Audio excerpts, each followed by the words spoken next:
everybody. I want to welcome you from Tales from the Trails. I have Philip here with me.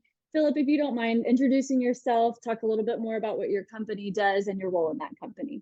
Yeah, sure. So my name's Phil Ogilby. I am the founder, actually co-founder. So my wife and my son and I are founders of Stack Construction Technologies. Been in the construction business my whole life. The last 30 years has been around technology and construction. And so today I'm the CEO, and that's what we do. Awesome. So we are changing things up a little bit today. Everybody's typically used to Drew being on here, but since I actually have a little bit of construction background and I thought it would be fun for us to chat. So construction's always been a bigger part of my life. My husband is in construction, my father-in-law, his uncle, my dad, and at one point, my father actually wanted me to take over his construction company.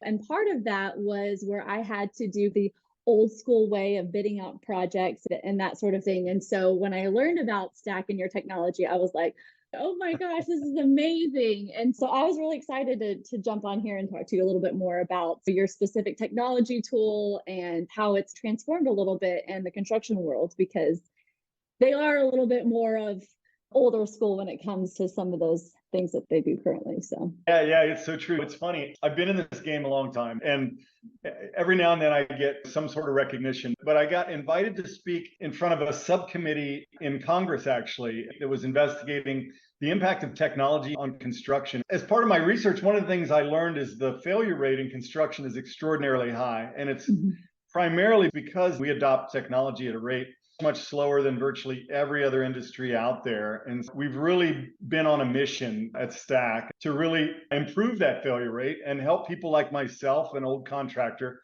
to find financial success. And it's just really become now a life's work for me. Can you tell us a little bit something more about Stack's mission statement? Yeah, it's funny you should ask. So our mission statement very specifically is we strive to add value and positive business impact to our customers and our partners through the Stack platform, and to continue to drive efficiency and innovation in both pre-construction and construction.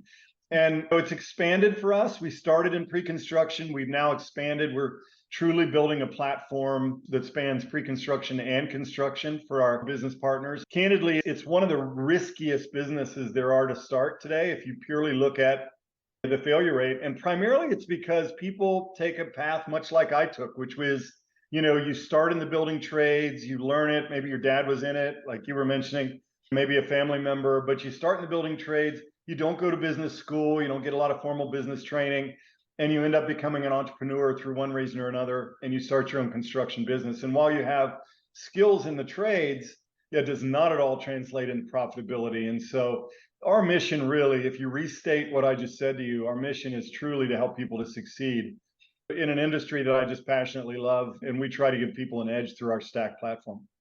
I love that. That's great. So I wanted to go back just a little bit. So I know that you are a founder and you mentioned that your wife and son. Can you talk to us a little bit more about their involvement in the company as well? Yeah, sure. Let me give you the condensed version of my story because it's pretty cool, and I love to tell the story. And it's much more fun to be on this side of the story than it was in the early days. But I remember sitting with my parents on the couch in our living room in Enon, Ohio, where I grew up. And my mother says to me, Philip, we've saved $2,500 for your college fund.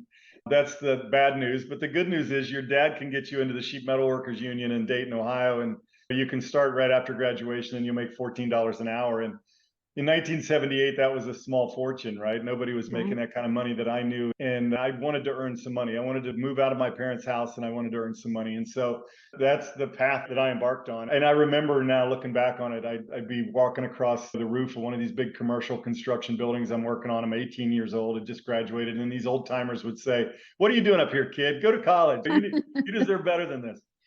But candidly, construction gets in your blood, and that's all I knew to do, and that's all I did. But then the economy turned down in the early 80s, and it really rocked my world. And I remember I went and collected an unemployment check, and I did that once, and I thought, I can't do this anymore. I need to earn a living, and I need to do better for my family. At the time, I had a mortgage, and I think a son, and maybe another one on the way. But I bought a book on how to roof your house, is what I did.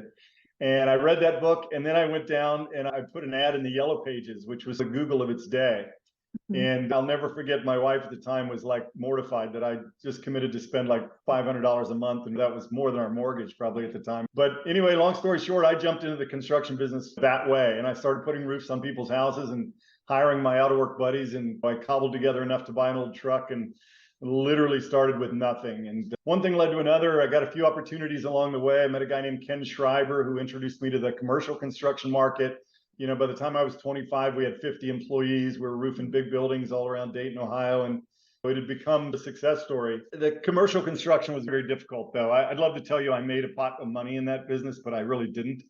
Along the way, my oldest son, Justin, was one of those computer genius kind of kids. And so I remember I came home one day and he had written a game on the computer and he had things shooting at each other. And I thought, man, that's really cool. What if we buy you some more books and we buy some more software and let's create something we can use for the family roofing business? And it took longer than we thought and it took more money than we thought. But after about 3.5 years, we developed a product that we came to call Buildware Pro. And Buildware was a fabulous product. I remember showing it to one of my buddies in the roofing business and he's, holy cow, I can't believe you guys built this. How much to buy it? And I'm like, I've never thought of selling it.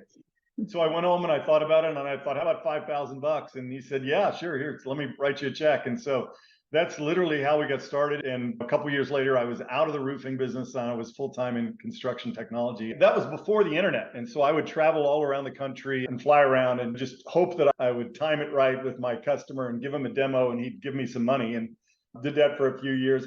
Along the way, when the internet sort of came to be a thing and I understood how it worked, I thought, what if we build a solution that would allow a general contractor to electronically invite his subs to bid, right?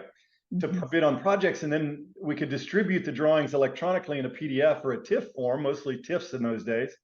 And then Buildware could be used to measure the drawings right on the screen without turning them into paper. And so that was 1999. And we started I Square Foot at that time. That was a hell of a ride. We started it during the dot-com boom.